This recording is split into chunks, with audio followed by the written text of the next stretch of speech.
Good morning, good afternoon, and good evening, everyone.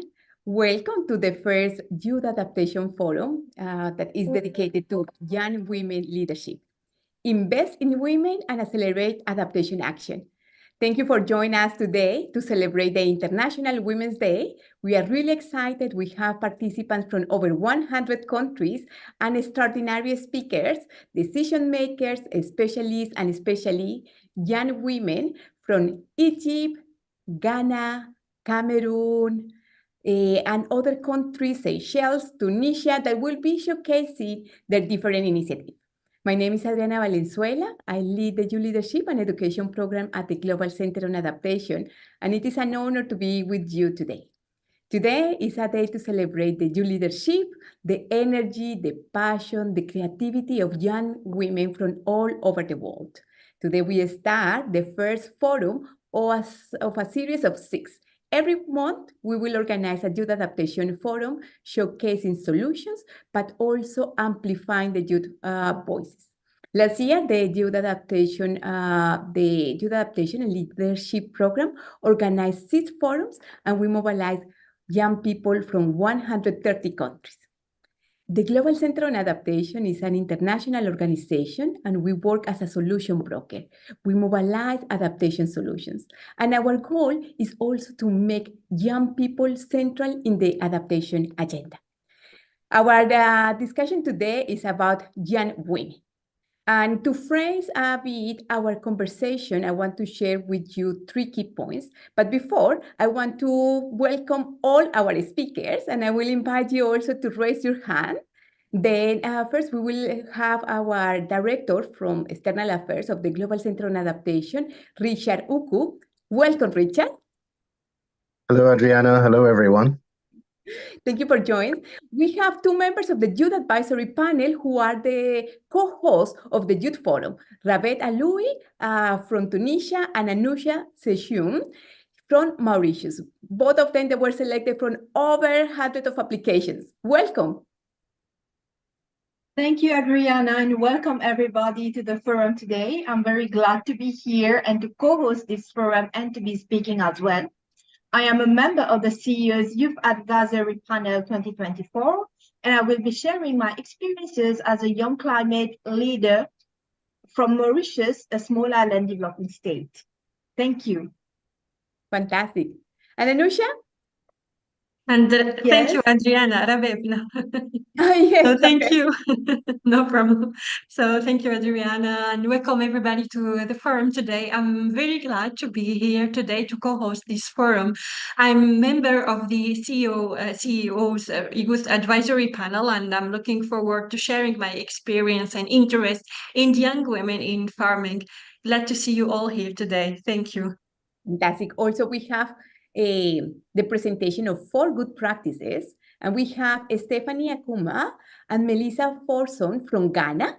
Please raise your hand. Welcome. We have also Mozia Felicia from Cameroon. Welcome. Nancy Kademi from Kenya. Welcome.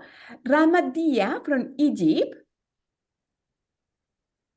And also it's an honor, we will have an intervention, a video from Sahar Al-Bassar. She's one of the youngest members of the parliament from Egypt. And also we have our gender specialist, Grace Munia. Welcome, Grace. Thank you to all of you. We are in the Youth Adaptation Forum talking about young women leadership. And to phrase our conversation today, I would like to share with you 3 key points. The first one is that women and young women are underrepresented in decision-making processes. Only 26.7% of women are members in the parliament. And we cannot address and achieve the goals of the Paris Agreement and the Sustainable Development Goals if half of the population does not participate as part of the solution. The second point is about the funding gap. Usually, young women and women have face several barriers to access funding. According to one of the reports, only 3% of the funding that philanthropic organizations provide only goes to initiative led by women and girls. And the third point is that we need to change the narrative. We cannot see only women as victims, but especially as agents of change. When women take action, they implement solutions for their families and their communities. And for that, today, we are making a call to action to invest in women and to accelerate adaptation progress. To start with our conversation, then I want to welcome Richard. He is a person that has extensive experience working on the development and the climate change agenda. And Richard, thank you very much for joining us today and celebrating this International Women's Day. Young people from over 100 are connected. They are using the hashtag Youth for Adaptation to amplify the voices. And in many opportunities, young people pose the question about how we can walk this journey. They face several challenges. And I would like to invite you to share with us your experience. It means, when did you start working on this development and climate change agenda?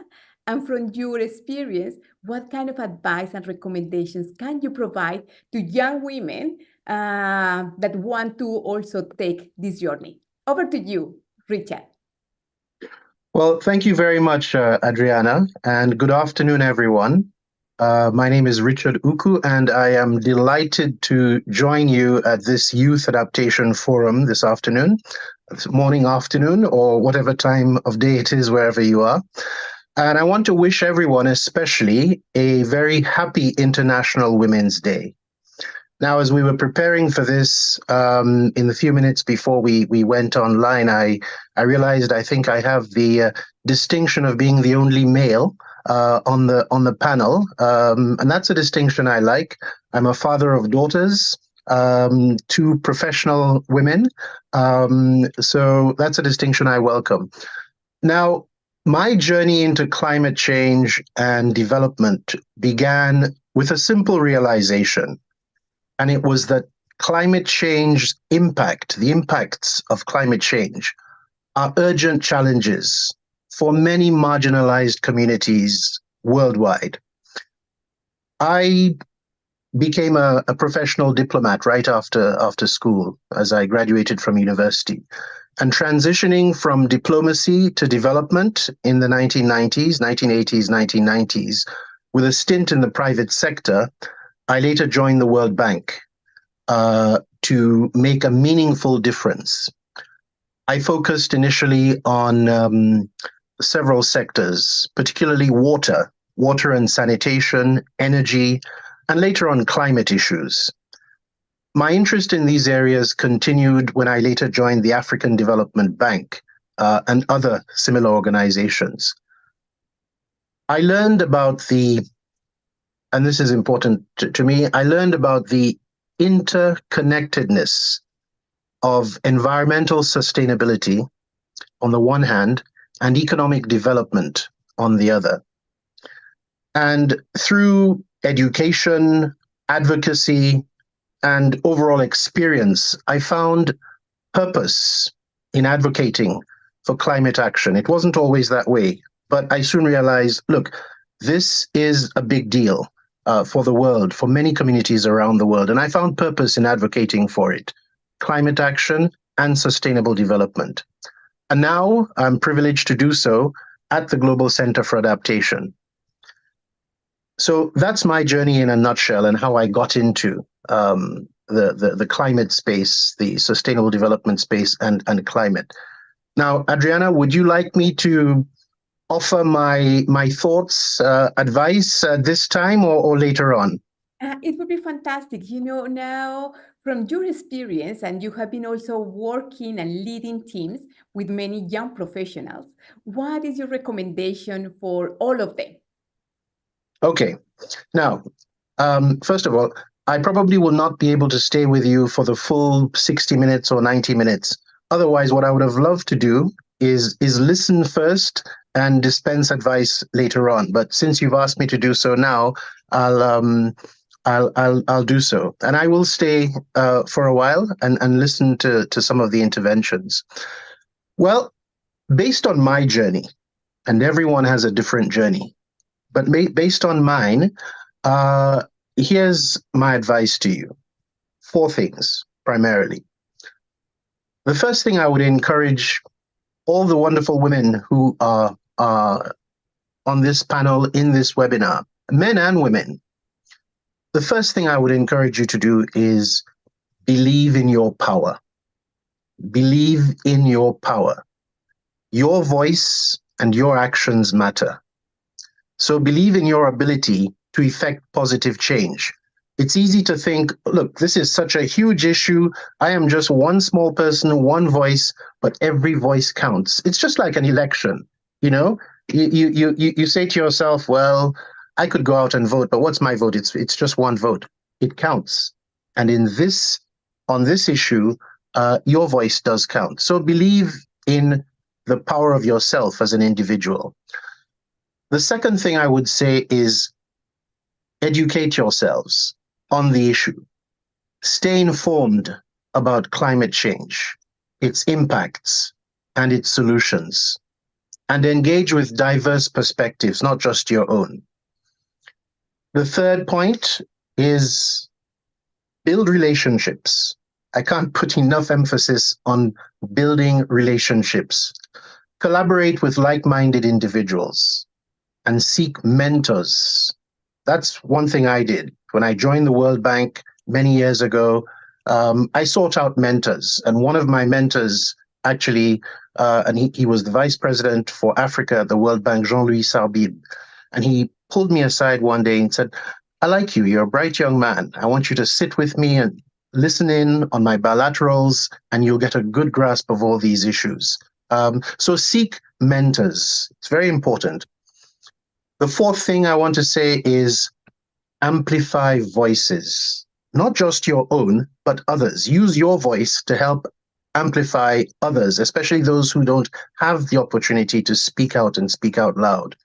Center the experience of those most affected by climate change, especially in marginalized communities. Center them in your advocacy efforts. So I would say, as young women leaders, you can drive transformative change for a just, sustainable, and resilient future. Seize this opportunity and rise to challenges. So important. You know, your interest in and your dedication to climate adaptation is both admirable and crucial. I'm really chuffed to see so many people taking part in this seminar and being interested in this issue. Your creativity and your innovation are driving forces in combating climate change. And your contributions, they're invaluable. And don't let anyone tell you otherwise. Every action you take, individually or collectively, brings us closer to a sustainable future. So always remember that your voices matter. You know, I may sound like a stuck record on that, but I can't say it enough. Your voices matter, your actions matter, and your leadership is really essential. So embrace your role as change makers and continue to inspire others to join the cause. Together, I'm sure we can create a world where climate adaptation makes a demonstrable difference. Thank you. Thank you very much, Richard, for these inspiring words. As you said, believe in your power. And I think it is a crucial message to all of you. And I welcome all the participants that just joined. We have members from different countries, over 100 countries. I invite you to use the hashtag Youth for Adaptation, also to share with the world what are these actions that women and young women are undertaking to tackle the climate crisis. Then I want to continue this conversation because when we are talking about climate change, it is said that women and young women and girls are really affected by climate change. And I want to invite one of the specialists working on a gender, Grace. Welcome to join us. And I want to share that you share with us a bit of why it is always said that women and young women are affected by the impact of climate change, and if you just can provide some examples to illustrate what is happening. Over to you, Grace. Thank you. Thank you, Adriana, and good day to all of you. I'm very humbled to be here to celebrate the International Women's Day with the rest of the young leaders working on adaptation across the world. So Adriana, to your question, I think I would say it is a mix of factors that expose women and girls to vulnerability. One, it could be a combination of socioeconomic factors, it could be cultural factors, political factors, and a mix of them together. Now, just to bring us closer home, allow me to just give you an example. And we're going to paint a picture together here of a young woman who is based in rural Kenya. So Kenya is in sub-Saharan Africa, for those who may not know. And this young woman, we'll call her Wanjiko, right? And Wanjiko has a responsibility to provide for her family through maybe agricultural production. She has a responsibility of her family to fetch water from a river, maybe that's 5 kilometers away. She has a responsibility that is given by the community to care for the home and to raise the children. And so we all appreciate that now in the context of the climate change, we've seen erratic weather patterns, we've seen unpredictable rainfall, we've seen extended droughts, we've seen cyclones happening more and more often, especially in the context of Mozambique. And so imagine Wanjiko, who has the responsibility of providing food through agriculture production, and there's the unreliable weather patterns. That means that Wanjiko is not able to get the reliable food source for the family. So what happens? Food insecurity kicks in, right? If she was relying on it for income, she's not able to earn the extra income for her family, right? If she's expected to go and fetch water from a river that is 5 kilometers away, and they're in a season where there is drought, it means she has to walk longer distances to go and fetch water. So in essence, what we are saying is that the woman is then exposed to more time on all these household activities that then take her away from productive engagements, that where she could gain either in terms of productive engagements, and she's not able to do that anymore. And so in essence, the cultural dynamics expose the woman to vulnerabilities. Now, just before I finish up on that remark, I want to say that there are also socioeconomic factors that come into play. So if Wanjiko wants to get credit to cushion her family from the impacts of climate change, there are cultural factors at play. You need someone else to come and support you. You need assets to be able to get the credit. And Wanjiko is not able to do that. So what happens? Wanjiko is not able to stand up as a voice of change in her community. So she's exposed to vulnerabilities, she's unable to speak up, and her adaptive capacity is just weighed down. So I think it's a mix of factors, Adriana. It's a mix of the social, the cultural, the economic, political factors playing together that expose women to vulnerabilities. Thanks a lot, Grace. I hand over to my co-host to continue with the conversation.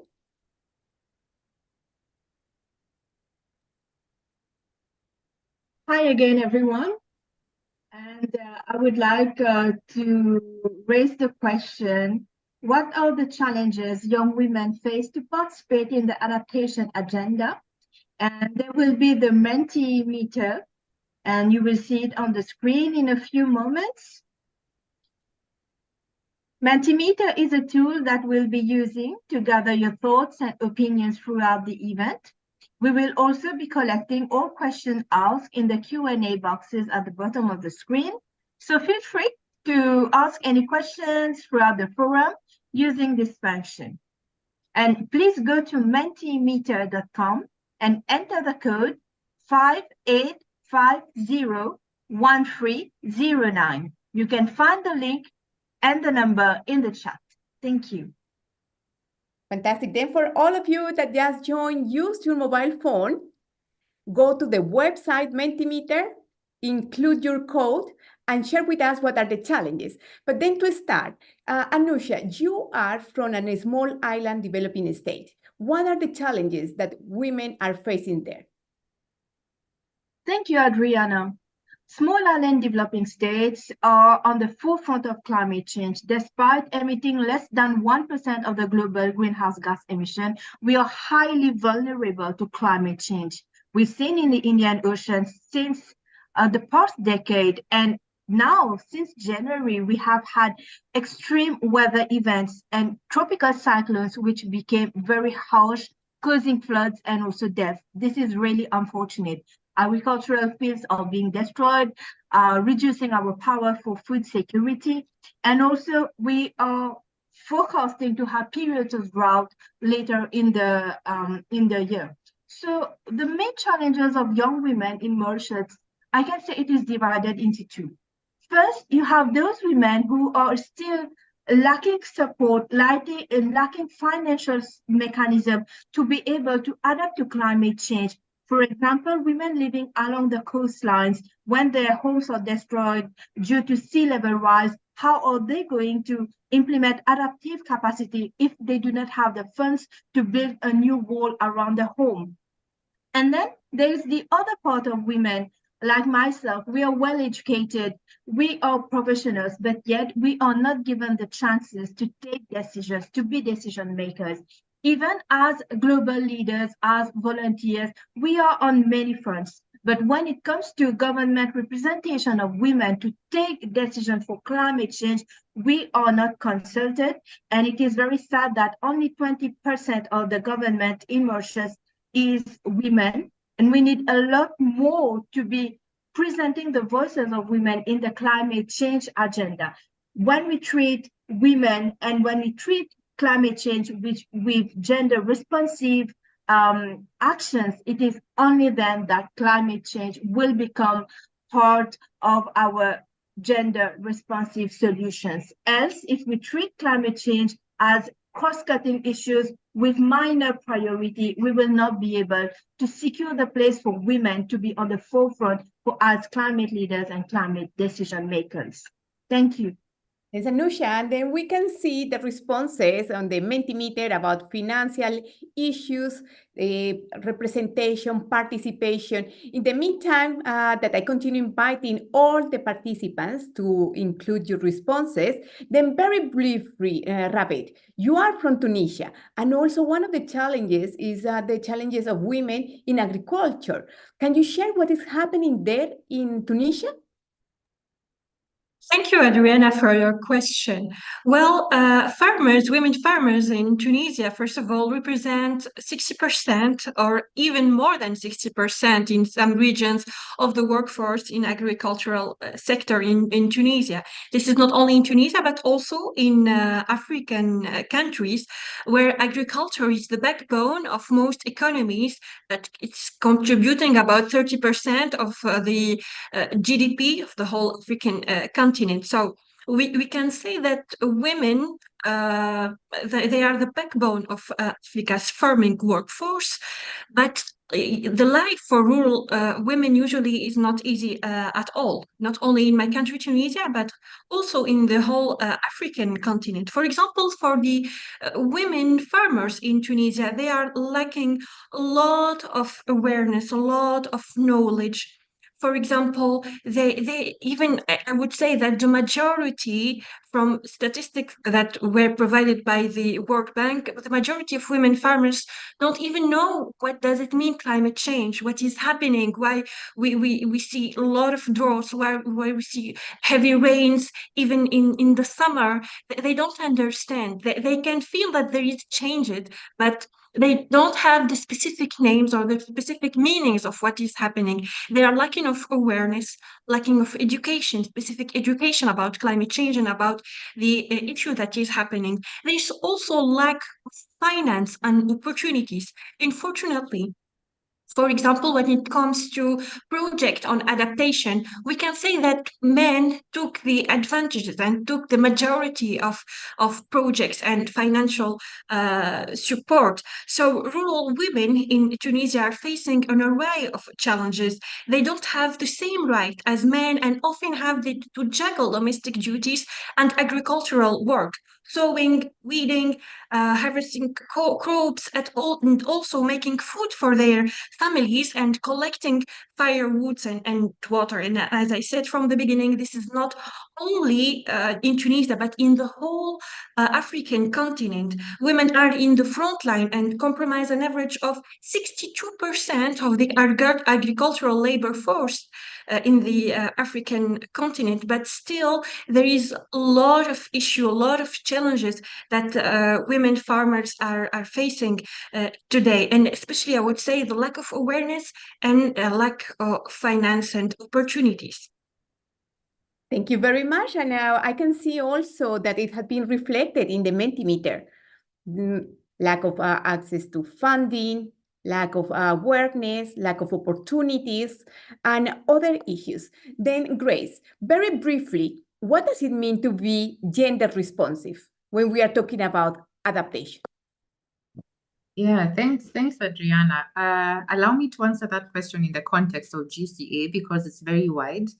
And I'll respond in 3 points. And I want to say that when we are talking about gender responsive, it's important that we acknowledge the gender differences. So climate change, and we've seen from the examples that Anusha and Rabeb have given, is that they have differential impacts on men and women. And so even as we engage in any activity, it's important for us to recognize those differences in an ever so changing context. The second one, I would say it's about inclusive participation of women and girls into these conversations. So we are not only ticking the box and saying we have 10 women, we're giving them a voice. We value their voice so that they can be able to participate in such conversations. And then the third, and not the least, I would say it's about investment, right? Allocating financial resources, one, to the activities that contribute to reducing the gender gaps and barriers, and also to the women-led enterprises that we have seen have considerable impact on the communities. So just to summarize it, and in the context of what GCA is doing, is that in our programmatic work, we are recognizing those differences and using that information to shape our work. We are using inclusive participatory approaches. And third, we are investing in women-led enterprises.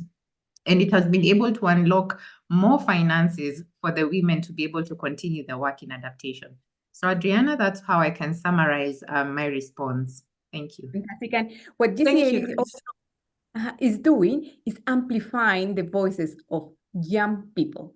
And as part of this process, we established a collaboration, a partnership with the Ban Ki-moon Center, developing an executive online training for young women. And I am very pleased to welcome many of the trainees. We started in 2022, and we have 6 countries. And the second cohort, we have the second cohort. As part of their project, they implement adaptation solutions. And we are going to move to the next part of this event, showcasing adaptation solutions. And I am delighted to welcome Stephanie and also Melissa. Both of them are from Ghana, and both of you have initiated a project. Then thank you very much to join us. And now is the time to showcase how have you developed your initiative and what lessons learned you can share with other young women. Over to you, Stephanie and Melissa. Thank you very much, Adriana, for that and for everything that has been said so far. We appreciate it very much. We're going to go through a few brief slides so that Melissa will get into it, and then I'll probably come back and talk about some of the challenges we've had.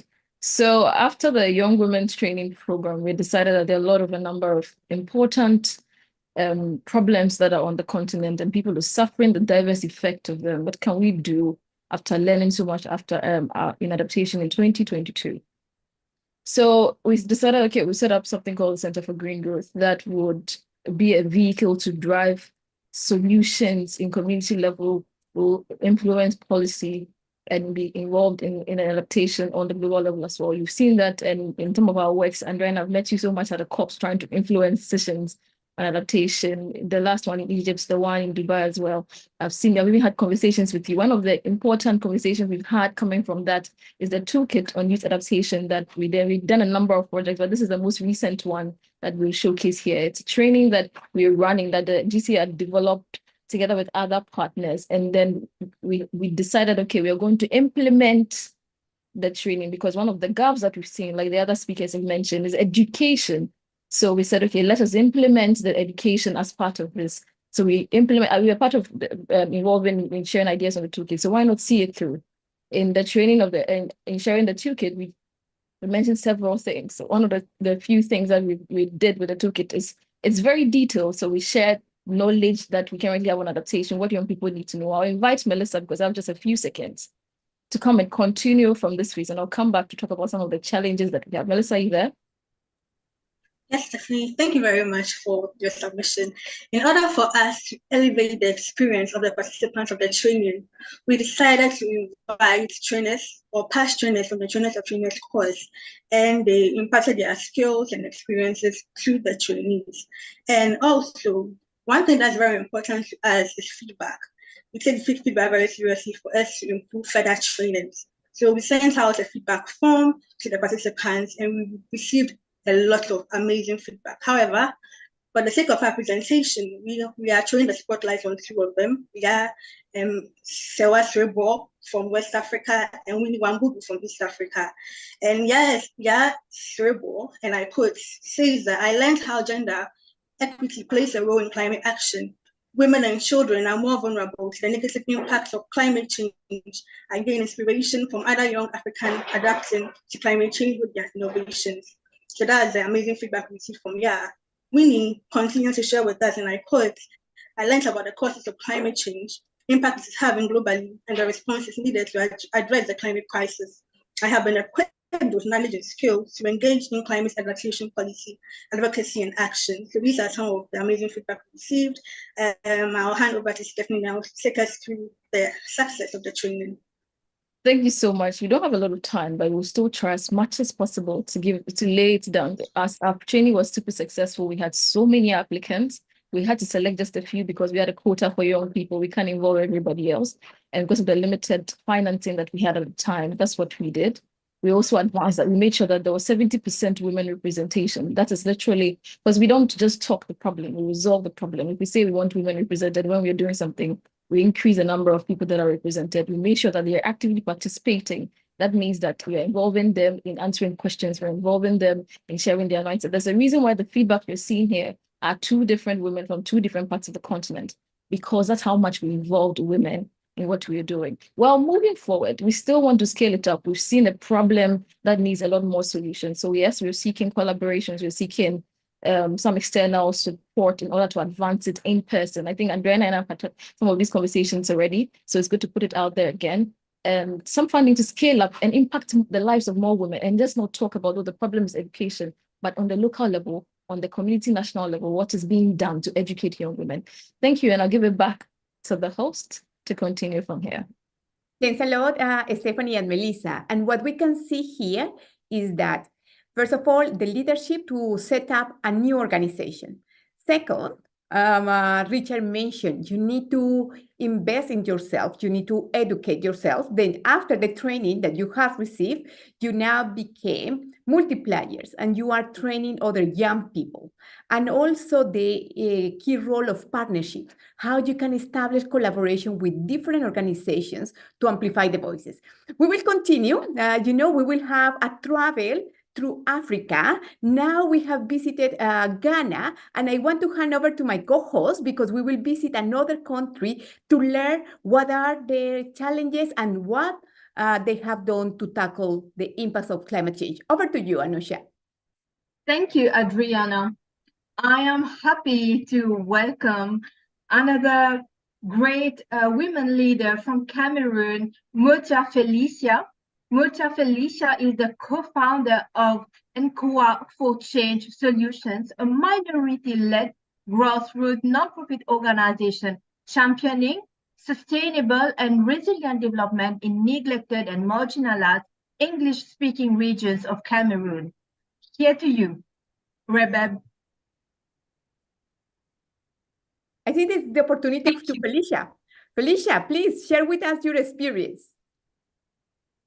Thank you very much. Like you said, I'm Motia Felicia from Cameroon. Happy International Women's Day to everyone again. Growing up as a child, my parents solely depended on agriculture to feed us, and I grew up embracing farming. Unfortunately, my parents died while I was still aiming to gain my degree in the university, and I had to go back into agriculture to scale through where I see all this challenge that the climate is causing, which is the regenerative agriculture, pop up into my mind. When I talk of the regenerative agriculture, it's an innovative way of farming that seek how we can restore the degraded soil biodiversity, break down carbon dioxide, improves water, and also bring back the nutrient of the soil.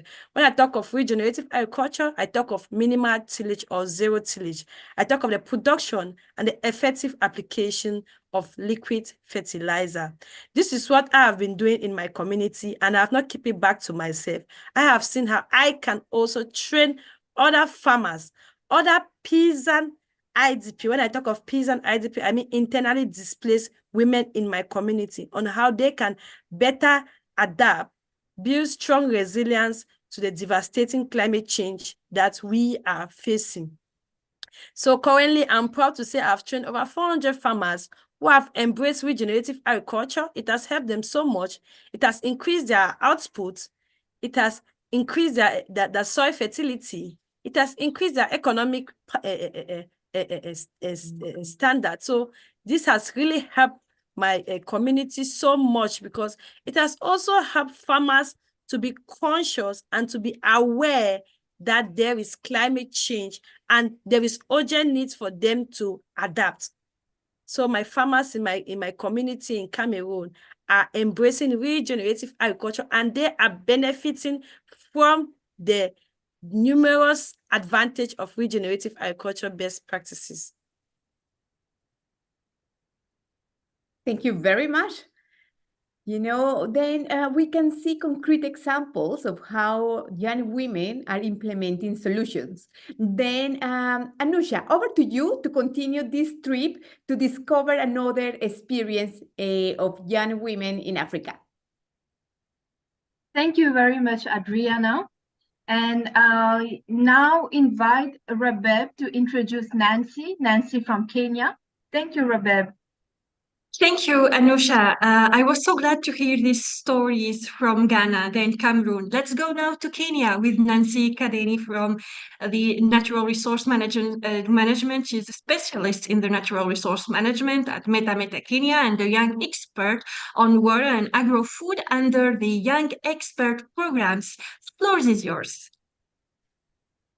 Thank you much, Raeb, for the wonderful introduction. As you've heard, I'm Nancy Kadeni from Kenya. I work at Meta Kenya as the Natural Resources Management Specialist.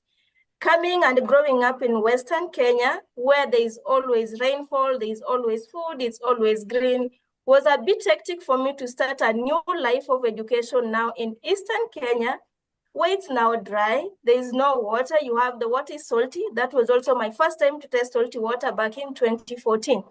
And I was like, okay, and then this is the best place for me now to study my course in natural resources management, though at some point I was really giving up. But when I saw what was really happening with the women in arid and semi-arid areas, this was really touching. I could see them walk distance, going to look for water. They have to check on how their goats are going to feed, how their cows also need to feed. This was really touching. I really came to learn women are our guardians when it comes to protecting our natural resources. These women really try as much as they can to protect the little land they have and plant what they can in the minimal spaces they have. And they could always really do this by, for example, looking for firewood that has just dropped somewhere because they don't want to cut the little trees that are still left in their areas. And I was just having a chat with one of the local women, Elizabeth. I really came to learn these women have different knowledge and skills. I never knew there were different grass species. There was different ways on how to plant such kind of crops in arid and semi-arid areas. But during my engagement, I really feel sad.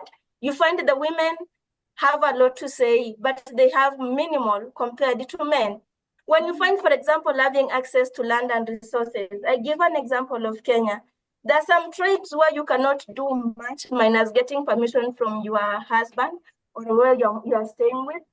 And we are also much excluded, or the only inviters in decision-making process just to only tick the box, which I feel it's very sad. We are not given any chance to share our views. And you find also we talk of contextualized funding, but very minimal is being given on women-led initiatives. And then I wonder, can we really bring these women on board to bring these issues of natural resources management on board?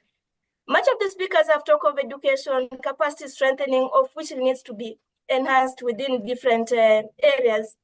Let us learn on how can we bring these women on board on different areas, even when it comes for co-creating or co-designing our different programs. Let us always have women there to share out their views, to share out their ideas. And you find, I like what GCI is really doing now, airing out the voices of good women here. It's good what we are doing. Let us recognize these women on what they're doing. In my different engagements, we came to learn the different practices on how can we really involve these women when it comes to natural resources management. Just consulting them in the community forums, let them come on board, let them where the men are, let the women talk, let the men talk, the youth talk to share out their ideas. When it comes to mapping, let's not always just bring experts direct to the site. Let's have an engaged social mapping with the communities themselves, because they understand the area they work in very well, what is there, what needs to be done, and also developing this plan together on how do they go this. This will really enhance better on community also adoption and ownership of different programs, and just enhancing practical learning within the community. Much of the people where I work in, they like learning from each other. Let us not leave behind horizontal learning where farmers are able to learn from each other on different interventions, because they're able to see like farmer A is doing wonderful and we are still in the same region, then definitely I can go copy paste into my farm and I'll be able to do better in what I'm really doing. Fantastic. Thank you very much. You know, we are traveling across Africa to see the implementation of adaptation solutions. Then let's continue with the next experience. Anusha, you will introduce our next speaker? Yes, sure. Now we would like to invite Rehma Dia from Egypt. Finally, Rehma is an Egyptian journalist who founded the Climate School initiative to provide free training for Arab journalists in the field of environmental and climate journalism. Please, Rehma, go ahead and tell us more about your experience. Hello, my name is Rahma Dia. I am a freelancer journalist and media trainer from Egypt. I am also the founder of Climate School Initiative. I wonder if I could share the presentation or you will share it from your side. Yes, great. Okay. I'm honored to share highlights from our story with you today in the International Day of Women. We launched Climate School before 2 years ago, because there are a lot of gaps in the climate coverage in the MENA region needs to be filled. One of these gaps is that the coverage always focus on the bad news, always tell the stories of the disaster.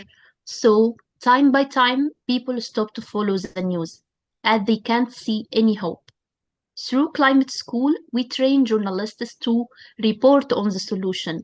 We give them knowledge, Arabic resources, opportunities, and provide them with excellent storytelling skills to spread hope and make people understand the adaptation solution and be part of the change. Until now, we organized more than 50 training sessions, and we have more than 2,000 participants from journalists from the MENA region. We publish more than 1,000 publications through our social media channels or through our website. On the presentation, you can see the URL of our website. Also, we organized one competition for the media students in the MENA region to encourage them to write about climate change and climate adaptation in a smart, creative, and fun way.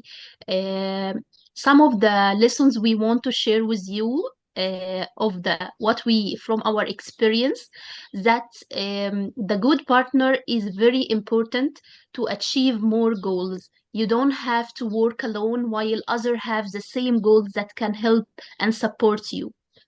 Number two, gamification and fun learning are necessary also to gain more audience. And the third piece of advice we would share today from our experience, that creative storytelling is the best way to achieve bigger impact. And in the final slides, you can see some of the successes we managed to achieve during these 2 months. You can see the top countries that follow us, and we have more than 50% of our audience is female journalists, and this is something we are very proud of it. We have the chance to join to 3 international programs. One of them, of course, is the Ban Ki-moon Center for Adaptation for the young leader, young leader in the adaptation. And the 2 others we are joining right now. One of them, the IGNet Mentoring Center for the Media Startups, will end in April, and other new program we will start soon with climate change exchange, change maker exchange. And all of these program pushed us forward and motivated us to continue in our work. Great, Rahma. Thank you so much. I think it's important to hear from different perspectives from Kenya, from Cameroon, from Ghana, from youth experts, from activists, and also from journalists who've been covering environmental issue. Thank you so much, Rahma. Now it's time for question. We would like to hear from you. I invite you again to go to the menti.com website, enter the code 58501309. You can find the code in the chat box. And please, we want to hear from you. What is needed to increase the engagement of young women in the adaptation agenda? What are your thoughts, your solutions, any alternatives you can provide us? Please feel free to go to the menti.com website or share with us your questions in the chat box. You are all welcome. And maybe, Rabed, let's start with you. From your experience, what is needed to increase the engagement of young women in the adaptation agenda? Now we cannot hear you. Sorry. So thank you so much, Adriana, for your question. I think the most important thing to start with is raising awareness, because as I said from the beginning, that women in general are lacking of awareness and education regarding the climate change and adaptation and what is happening regarding the environmental issue. So I would start with raising awareness. Second thing is to give them the opportunities. I think Richard mentioned a really important thing at the beginning of our session about empowering women. Women should be in decision making when it's come to climate change decisions. They must be represented in the regional representation. I would say of women is needed. Women can provide ideas. They have the experience. They have the potential to give ideas, solutions, alternatives. So I think in regional field, I would say that raising awareness and empower women, give them the opportunity, give them the financial support also, because women, especially I would say women farmers, because I'm working more on women farmers, need this financial support to be in the decision making, let's say, field. So I would say these three main things. I would like also to read from you, our participants, what is needed to increase the engagement of women in the adaptation agenda. And Adriana, I think you are reading with me that we have a lot of suggestions and proposals here. Yes. We have amplifying women voices, giving easy access to education on climate adaptation. Very good. And then let's move with the members of the presenters. What I would like is that each one of you, very briefly, maybe in 30 seconds, also shared from your experience what is needed. Then let's start with you, Stephanie. Stephanie, what is needed in 30 seconds? Thank you very much. I'd say one of the most important things is removing barriers. So they say that give women access to finance, give women access to finance. Then you go and then women ordinarily, in most communities don't have certain level of finances. So I'll talk about the local level ones. They don't have certain level of education. They, especially in the very rural communities, they don't have certain levels of access to finance already. Now they're going for a loan to do something in the agribusiness, or they're going for a loan to do something to in the agriculture. I'll talk a lot about agriculture because we're doing some projects in agriculture at the moment. And they're going alone to say, okay, I'm trying to advance some business in agriculture. And they say that they're looking for collateral. They don't even have property. What are you collaterally? Remove those barriers. When women that are implementing community level projects and they say we want grant funding, you're asking some of the organizations that are women-led that are new to show proof of $100,000 of projects they have done. That is a barrier to access to funding. So if you're able to remove that, and it's not like they are not capable of doing it or they haven't shown some projects that they're capable of doing it. The small barriers that we're not intentionally removing. Yes, we are creating the quota 70%, 30%, all that, but it comes down to the barriers. You are saying you've opened the door, but the door is not open because the thing that is blocking it is that barrier. So in those little ways, especially for community organizations and local level organizations, let the barriers be removed and let the money trickle down. That's all I'd have to say about this for now. Thank you. Then Melissa, on your side? Thank you very much, Bibiana. Thank you, Stephanie, for your insight. Okay, I think women should be trained. They should be empowered with the right skill set to take action. Because without you might be experiencing maybe an impact in your local environment, but you might not have the necessary skill set or the right information to take action. So that's why I think it's very important, and they should be empowered to also share their stories and how they're able to solve some of these issues they are facing in their local areas, which could also fit into future trainings that could be used to empower young women. Thank you. Fantastic. Felicia, what about you?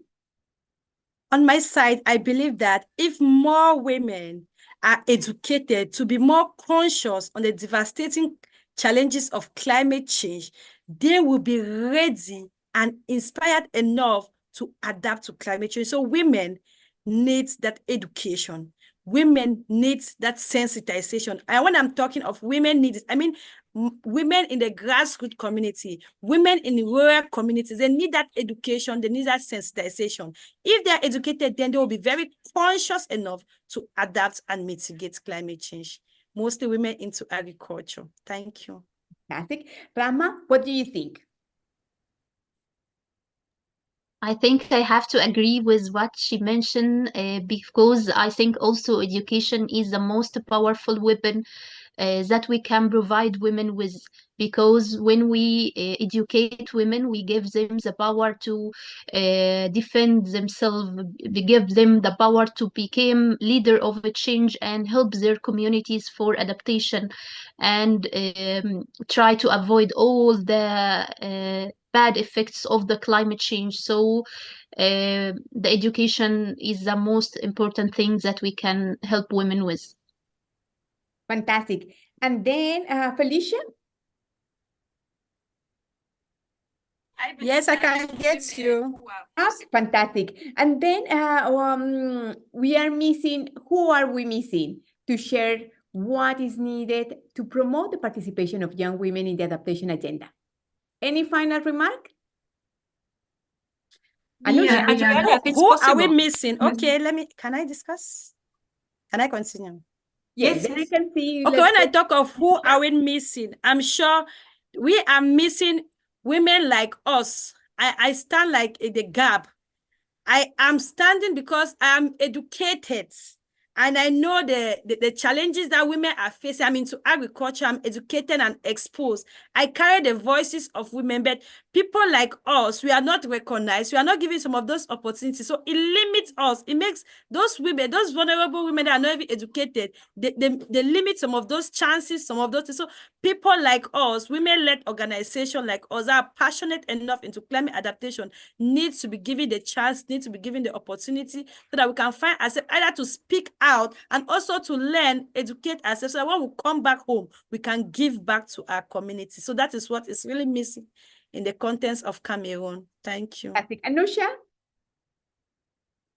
Yes, thank you, Adriana, and thank you everyone for sharing your experience. Those were really uplifting and eye-opening.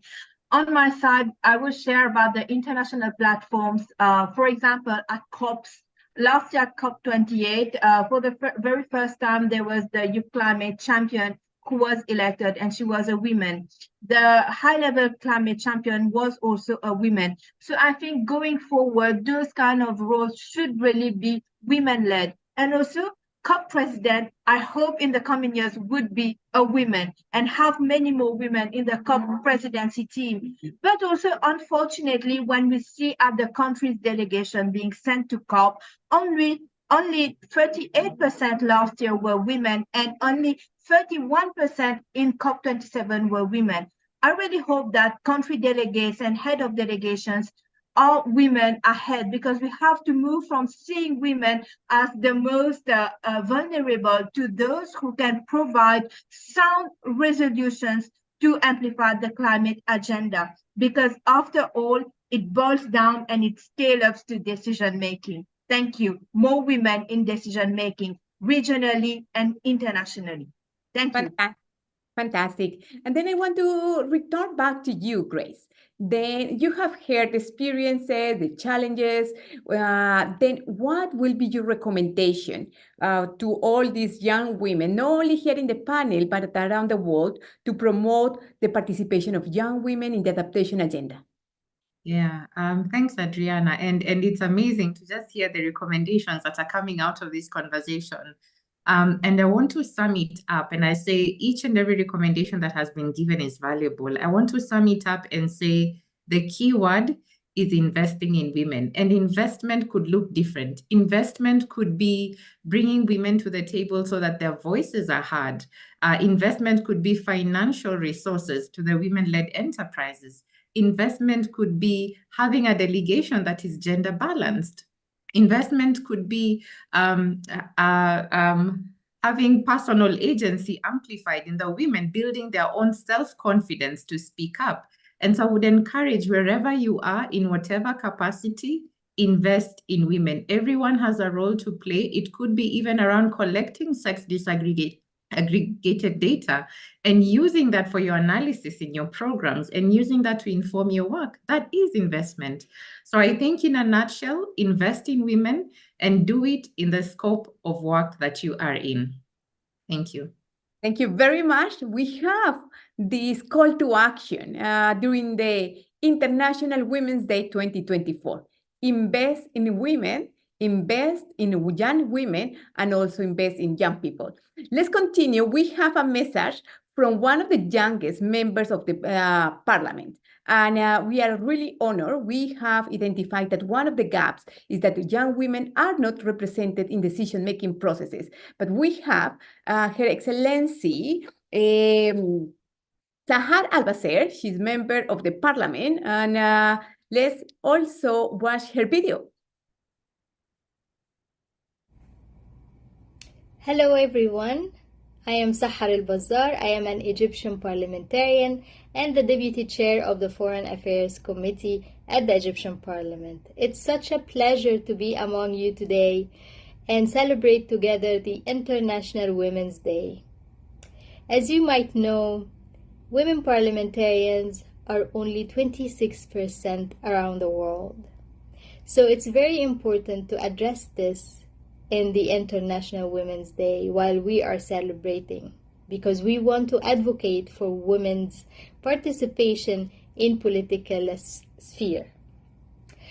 And as women, we can always talk about the gender aspect in all fields, all policies, and all governmental initiatives. And one of these challenges that women should have a voice in is climate adaptation. And I always like to give the example of Europe, when they had the heat wave that caused pre-birth for almost 26% of the women.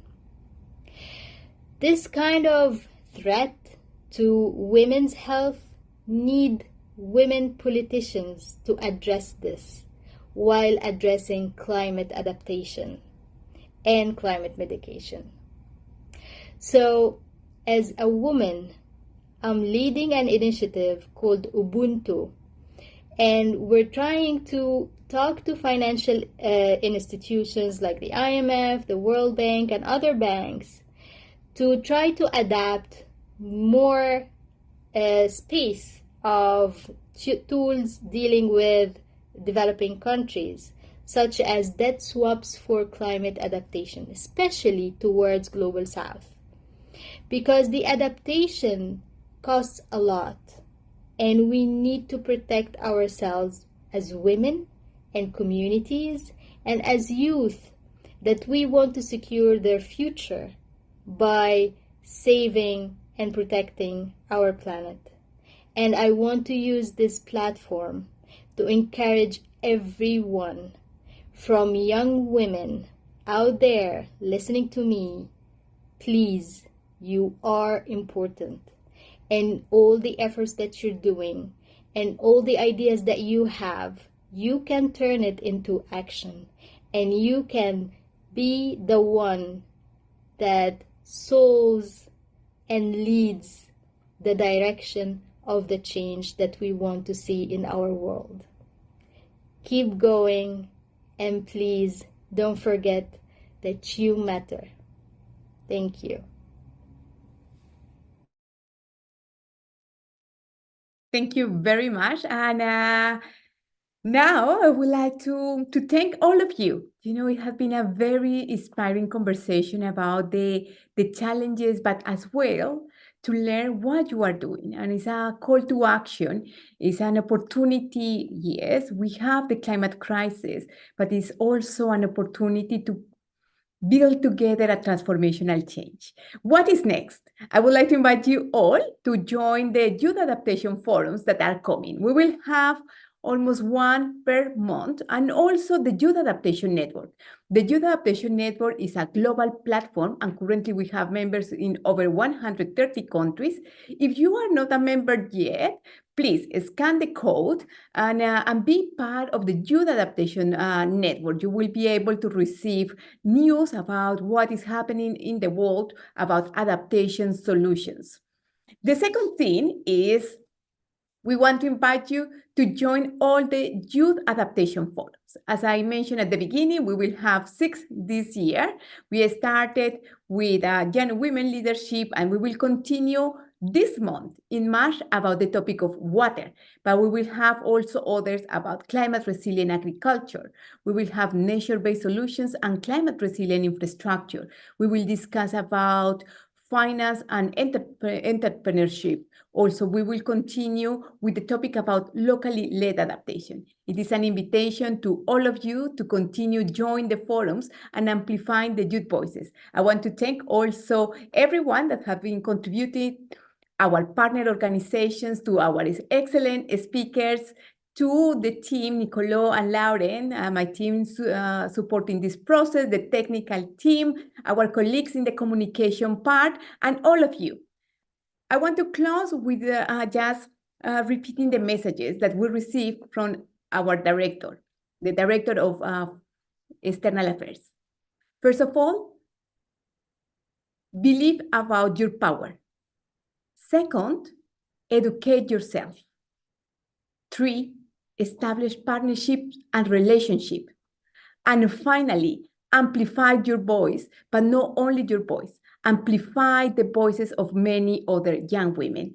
Thank you very much to all of you, and I wish you a very happy International Women's Day.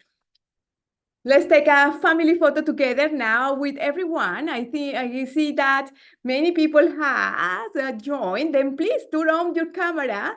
Now is the time where you can, and we will take a family photo with many of you. Thank you. I know that in many parts of the world it's already an evening, in others it's very early. Here we are in the floating office in Rotterdam, the largest floating office in the world. And then I would like, Nicolo, can you guide us to take several photos, please? If you have not turned on your camera, turn on your camera, and then we will take several family photos with this celebrating the International Women's Day.